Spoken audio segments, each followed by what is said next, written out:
ante un juzgado, porque esa chica mentirosa me ha denunciado, diciendo que yo la engañaba. Eso es mentira, porque esa chica mentirosa me ha denunciado, diciendo que yo la engañaba. Eso es mentira. Bueno, pues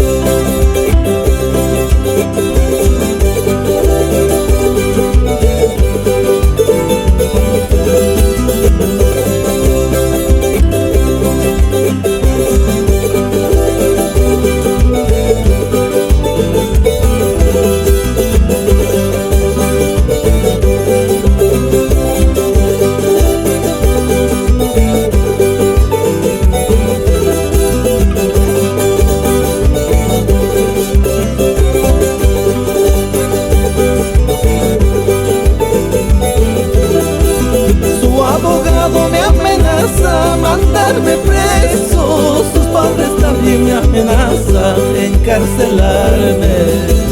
Su abogado me amenaza mandarme preso, sus padres también me amenazan encarcelarme. Si a las 7 de la noche conmigo estaba, y cuando yo me retiraba otro entraba. Si a las 7 de la noche conmigo estaba, y cuando yo me retiraba otro entraba.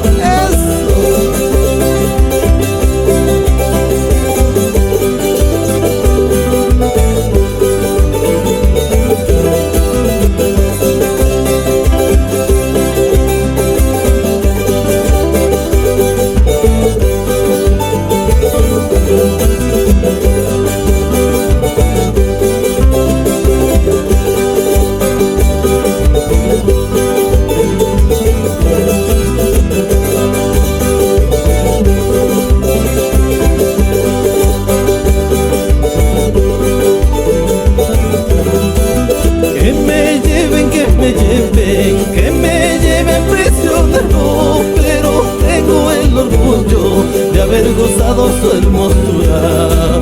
Que me lleven, que me lleven, que me